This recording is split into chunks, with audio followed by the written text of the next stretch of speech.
Bonjour à tous, bienvenue sur un nouvel épisode de Nous Entrepreneurs. Aujourd'hui, je suis ravi, je reçois Julien Robillard, qui est le fondateur, cofondateur, associé, dirigeant du cabinet Humanae. Tu vas nous en dire plus, Julien, bonjour. Oui, bonjour Benjamin et merci de m'accorder cette interview. Avec plaisir, merci à toi. Alors, avant qu'on parle de ce que fait le cabinet, des différentes activités, est-ce que toi, tu peux te présenter et présenter ton parcours entrepreneurial, s'il te plaît? Oui, bien sûr. Donc, je suis Julien Robillard, j'ai 47 ans depuis un jour. Donc, voilà. Bon Euh, anniversaire. donc, effectivement, alors j'ai cofondé le cabinet Humanae. Pour revenir un petit peu en arrière rapidement sur mon parcours, alors moi j'ai fait une école de gestion alors assez généraliste. Et bon, dans les matières enseignées, il y avait les ressources humaines qui m'avaient particulièrement intéressé. Pour autant, après mes études, je n'ai pas tout de suite, voilà, je ne suis pas tout de suite rentré dans le monde des ressources humaines. Je suis parti un an aux États-Unis. C'était à l'époque, puisqu'on parle il y a quelques décennies déjà, une vingtaine d'années. Donc, c'était à l'époque encore très, très prisé et finalement moins courant qu'aujourd'hui. Donc, j'ai bénéficié d'une expérience aux États-Unis très enrichissante culturellement, évidemment. Et puis, voilà, pour l'apprentissage et la perfection de la langue. Ouais. Et puis, en fait, je suis arrivé, voilà, mon parcours professionnel a démarré en 2001 à Paris, où je suis rentré dans le monde des ressources humaines, dans un secteur d'activité qui est l'hôtellerie, par opportunité. Et ça, c'est un petit peu d'ailleurs le fil conducteur de mon parcours professionnel. J'ai été très opportuniste, mais dans le bon sens du terme, et je me suis euh, finalement souvent laissé un petit peu porter par les opportunités qui, bon, en tout cas, j'espère me réussissent aujourd'hui. Voilà, donc j'ai passé 6 ans à Paris dans le monde de l'hôtellerie comme responsable recrutement. Donc j'ai découvert le métier du recrutement et c'était une opportunité parce que c'est une création de poste. Il y avait Ouais. déjà à l'époque, il y a 20 ans, des problématiques de recrutement en tout cas dans le secteur. Donc j'étais déjà voilà, bien formé à cela. Donc 6 ans à Paris, je quitte Paris pour venir de ma région d'origine, la région Rhône-Alpes, et je change de secteur d'activité. C'est pareil, hein, une opportunité. Je rencontre une DRH d'un grand groupe de distribution de vêtements. Donc là, on est dans le monde du textile. Et il se trouve que voilà, mon parcours et mon profil lui a plu parce que justement, je venais du monde de l'hôtellerie. Donc il y avait cette image un peu le sens du service. Et effectivement, je reconnais que je cultive un petit peu ce sens du service et je suis toujours dans des métiers du service encore aujourd'hui. Voilà, donc j'ai passé à peu près 2 ans dans ce grand groupe international. Donc j'ai pu mettre en pratique un certain nombre de connaissances et notamment de l'anglais. Donc mon expérience américaine a été Ouais. bénéfique. Voilà, 2008, c'était l'année de la bascule, puisque j'ai quitté le monde de l'entreprise pour rejoindre un cabinet de recrutement. Donc, je suis toujours resté dans le recrutement, mais effectivement, m'intéressait de voir l'autre côté du décor et puis un peu le monde obscur des cabinets, puisqu'effectivement, quand on parle de cabinet de recrutement, enfin, d'ailleurs, les cabinets en général, hein, on est dans de la prestation de service, Ouais. on apporte un service à différents clients. Donc, ça me sortait de mon client unique entreprise. Et puis là, je suis un peu tombé de haut parce que alors 2008, c'était bon pour ceux qui ont connu cette période-là, c'était un peu une année compliquée, une grosse crise économique. J'arrivais à Lyon. Lyon est une ville de réseau. Je n'avais aucun réseau. Et quand même, le point le plus important, c'est que plein de certitudes sur le recrutement, en tout cas de maîtriser le recrutement. J'ai découvert un nouveau métier puisque consultant en cabinet de recrutement, c'est pas du tout recruteur en entreprise. Voilà, il y a une dimension commerciale qui est très très forte, voire même prépondérante. Puis encore Ouais. plus dans une période de crise où il fallait que je me crée mon portefeuille. Donc j'ai pris mon bâton de pèlerin, j'ai fait beaucoup de prospection commerciale, hein, donc vraiment à l'ancienne, voilà, prendre des portes aussi. Et voilà. Et puis j'ai persévéré, ça m'a permis voilà, de me faire un réseau d'entreprises. Donc gros avantage, et c'était mon intérêt de travailler dans un cabinet, en l'occurrence un cabinet lyonnais généraliste, c'était d'avoir justement un panel de clients très large. J'ai pu retrouver des clients dans l'hôtellerie, j'ai eu des clients dans le textile, Ouais. etc. Et, Mais, mais ça t'a pas suffi. mais ça m'a pas suffi. Alors, j'ai quand même passé 6 ans dans ce cabinet, Ouais. hein, donc, et j'ai fait une rencontre, parce qu'il y avait un des managers qui travaillait dans ce cabinet, Mathieu, avec lequel on était très, très, très proches. Et puis, Mathieu a quitté le cabinet et puis, voilà, m'a fait part de son intention de créer une structure. Et puis, il m'a proposé de le rejoindre. Et j'avais absolument aucune, on va dire, velléité entrepreneuriale à ce moment-là. Et bon, je devais quand même en avoir un petit peu au fond de C'est moi parce ça. que voilà, j'ai pas été très long à être convaincu. Et effectivement, de se dire que bon, le métier, je le maîtrisais à peu près. Et puis, de se dire, bah, pourquoi pas se lancer, voilà, et puis faire un petit peu son activité comme on l'entend. Voilà. Donc, on s'est lancé dans l'aventure avec Mathieu en 2013. Ouais, ok. En fait, nos 10 ans cette année. Donc, alors, effectivement, rétrospectivement, il y a beaucoup de choses sur mon parcours où je me dis que j'étais peut-être un petit peu inconscient à l'époque, où je me suis peut-être pas posé beaucoup de questions, mais finalement, c'est peut-être mieux ainsi parce que j'aurais peut-être pas fait tout ce que j'ai fait. Et en l'occurrence, 2013, donc j'ai quitté le cabinet dans lequel j'étais, j'ai démissionné. Donc, il n'y a même pas eu de rupture conventionnelle. Donc, j'ai déjà eu un risque. Alors, j'ai pas Ouais. eu trop le choix, hein. Donc, voilà, j'avais déjà 2 enfants. T'as pas eu le choix, si ce n'est, enfin, si tu basculais justement, enfin, c'est parce que ta décision était suffisamment solide, on va dire. Oui, oui, tout à fait. Alors, j'ai pas eu le choix du mode de départ, hein. Voilà. Mais tu avais décidé, en tout cas, ton départ, coûte que coûte. Et ça, tu dis, j'avais peut-être quelque part quand même le côté entrepreneurial. Au final, ce que tu te donnes de tes différentes aventures et de d'oser aller vers l'inconnu, au final, Ah, c'est sûrement une exact. belle qualité d'entrepreneur. Ouais, c'est certainement ça. Et puis finalement, alors en toute humilité, mais je pense que j'avais quand même une certaine confiance, puisque j'avais exercé les 6 années précédentes.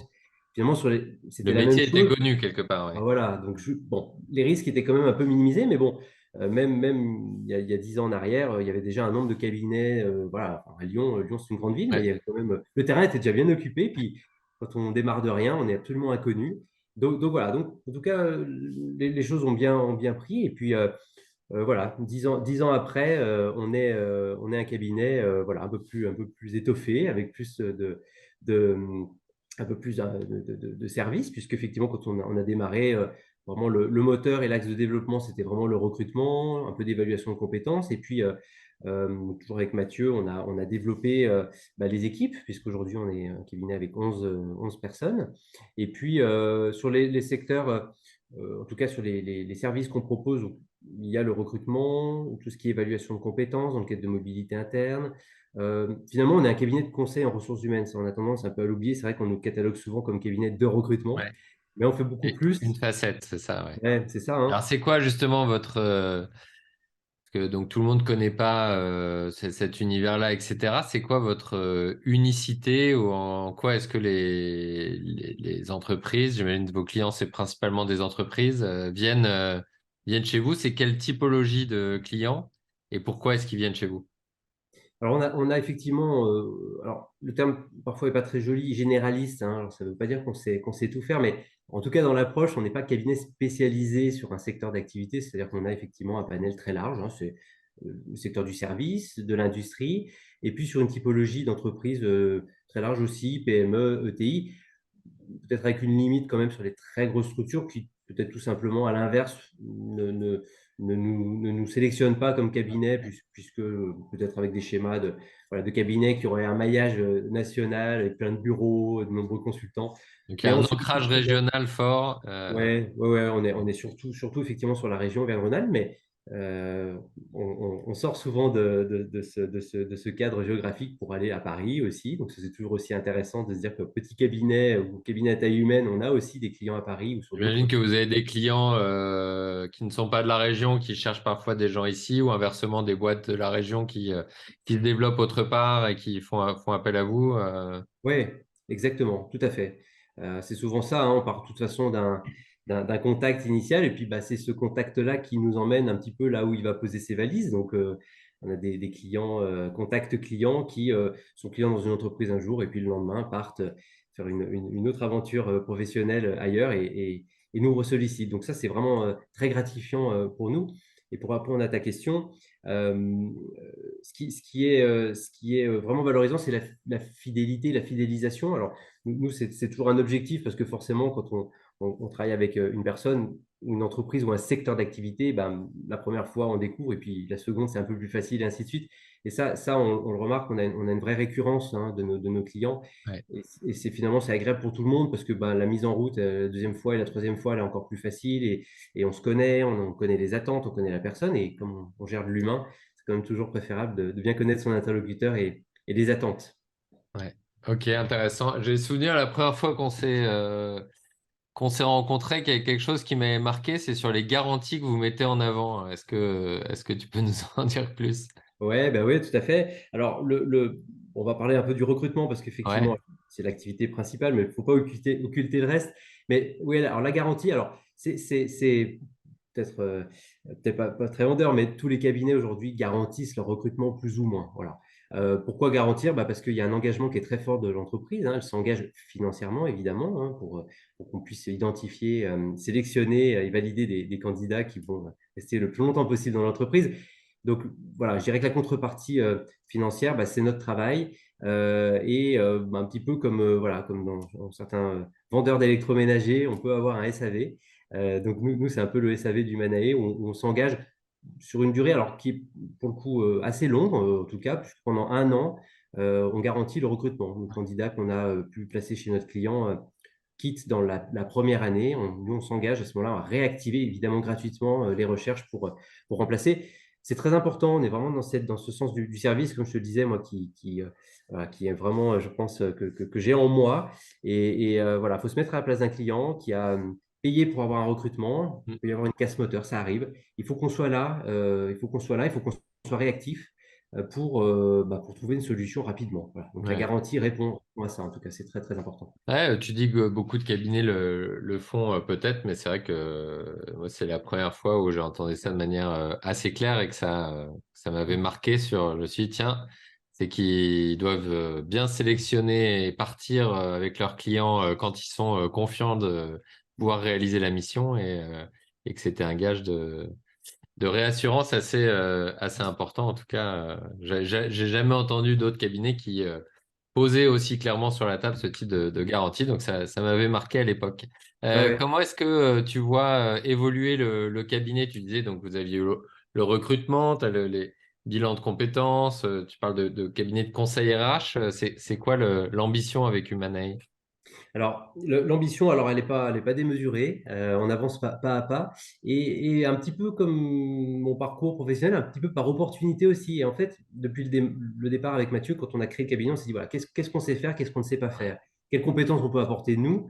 Et pour le reste, parce que le monde des ressources humaines est très large et vaste, voilà, chaque fois qu'on était sollicité par des clients, ce que vous savez faire, on disait, bah oui, bon, bah on fait, et ça, bah non, on ne sait pas faire. Et donc, on a toujours eu un peu un pool de partenaires avec lesquels on Ouais. a travaillé. Et puis, très récemment, ça répond à la question, mais très récemment, en tout cas 2021-2022, on a eu deux années consécutivement la possibilité d'intégrer, recruter des ressources, des personnes qu'on connaissait et qui, d'ailleurs, en l'occurrence, tous les deux ont pu apporter des compétences complémentaires. Donc, l'ambition, elle est là, c'est de continuer à développer.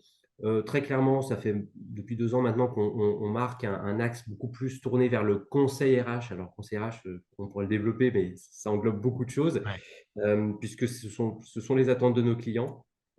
Le conseil, de toute façon, je dirais, tous les jours, à chaque minute, on conseille, hein. Après, il faut avoir un œil évidemment avisé et expert sur son domaine. Mais voilà, donc en tout cas, le virage qu'on prend, c'est plus de se tourner vers le conseil. Alors, ça ne veut pas dire qu'on va arrêter le recrutement, hein, loin de là, mais si on peut avoir ce panel complet à travers des experts, on continuera à le faire. Et aujourd'hui, c'est vraiment, je pense, en tout cas, une de nos forces, c'est voilà, ce qu'on fait, on sait le faire, donc en tout cas, on se met en avant comme ça. Et puis là, sur une des actualités qui va un petit peu dans ce sens-là aussi, on développe une offre de formation. On a déjà l'agrément Calliope pour les bilans de compétences et on est en train de passer la certification Calliope aussi pour la formation. Ok. Euh, on a commencé à faire de la formation, on forme certains de nos clients au recrutement justement pour les aider à mieux recruter. Et donc voilà, a priori, d'ici à peu près un mois, j'espère en tout cas, on devrait obtenir l'agrément pour la partie formation. Ok, génial. Alors, il y a eu pas mal d'évolutions. J'imagine qu'il y en a tout le temps, hein, des évolutions dans le monde du recrutement. Alors, pas tant sur le contenu du recrutement, mais toi, en tant que chef d'entreprise, comment est-ce que tu t'adaptes aux évolutions du marché, aux évolutions sociétales, etc. Comment est-ce que tu prends ça en compte? Est-ce que ça fait évoluer votre approche? Oui, alors je pense qu'on n'aura pas le temps de disserter parce que je sais que c'est très timé, on pourrait en parler longtemps. Il y a un sujet enfin, d'actualité aujourd'hui qui est très compliqué. Alors, ce qui touche nos clients nous touche aussi, hein, puisqu'on a une Ouais. équipe, donc on vit la même chose. Voilà, il y a une vraie nécessité de s'adapter. De toute façon, on ne peut pas vraiment faire autrement. Voilà, donc on s'adapte sur le recrutement qu'on peut mener pour nous hein, dans notre entreprise, sur des attentes qui ont changé, mais ça, je pense que je t'apprendrai rien à toi ni à personne. Tout le monde le vit, voilà, pas forcément toujours de la bonne façon. Voilà, il y a des changements très forts qui s'opèrent, alors, qui avaient commencé à s'opérer certainement avant le Covid et qui ont été accélérés, en tout cas ces 2 dernières années, sur les attentes des candidats, sur enfin, les attentes des gens qui travaillent d'ailleurs tout court, hein. Donc il y a une vraie révolution qui s'est mise en place.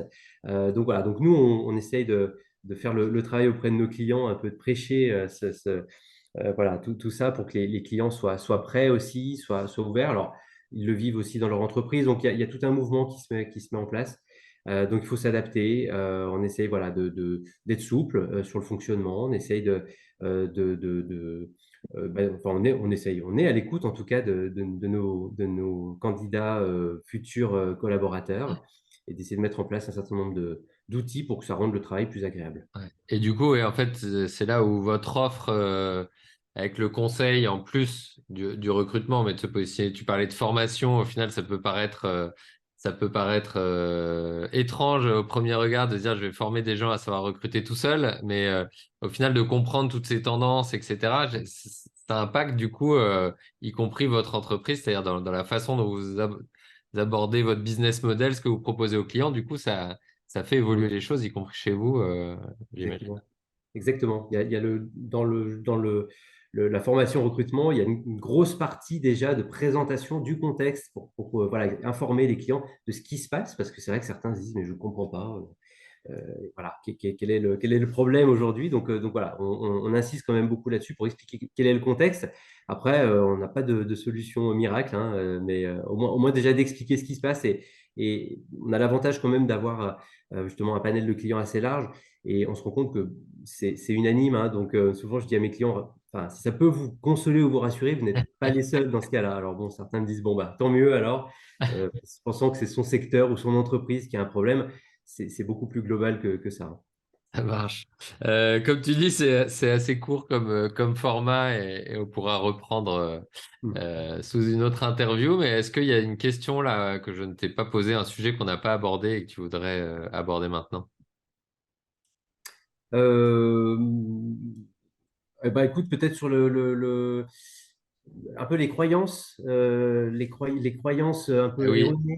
eh oui, la question, tu fais bien de me ramener là-dessus. Donc, c'est quoi les choses que tu vois chez des clients, chez les prospects, ou en tout cas des a priori qui circulent sur ton métier et que tu voudrais aborder maintenant? Ouais, bah alors en tout cas, il y en a une qui revient souvent et qui est assez difficile parfois à accepter, c'est que c'est l'idée que notre métier est facile. Ou alors j'allais dire, en tout cas, on ne se rend pas forcément de la difficulté de notre métier. Tout simplement parce qu'effectivement, nous, on est dans une relation tripartite. On a toujours, alors sur la partie recrutement, un Un client. minima tripartite, parce que même chez ton client, tu as peut-être le RH plus le manager, Alors plus... oui, oui, quand je dis tripartite, c'est l'entreprise, mais effectivement, représente, mais tu as raison d'insister, effectivement, où on a plusieurs décisionnaires dans l'entreprise. Et s'agissant de recrutement, quand tu as deux, trois personnes dont la décision est importante, voire même indispensable, et on le sait très bien, quand on rencontre un candidat, trois personnes peuvent avoir trois avis différents. Donc ça c'est effectivement une des difficultés. Et puis, on gère les candidats, parce que c'est ce que je Ouais, disais, le monde a changé, les candidats n'ont pas les mêmes attentes. Donc, nous, on est vraiment un intermédiaire entre un client et un candidat qui parfois se comporte comme un client aussi. ouais. Donc, il faut ménager la chèvre et le chou, vraiment, toujours garder le lien avec les deux. Si on ne donne plus de nouvelles au candidat, il disparaît. Si on ne donne pas de nouvelles au client, il s'inquiète.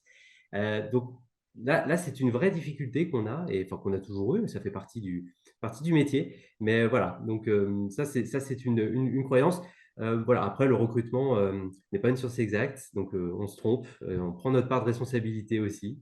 Et puis, voilà, le temps passé, ça c'est notre plus gros défi, c'est le temps, puisqu'on a les moyens humains, techniques pour recruter. Et en général, c'est souvent c'est le temps qui manque et la nécessité pour une entreprise de vite, vite, vite trouver son collaborateur pour combler un départ ou un trou dans l'organisation.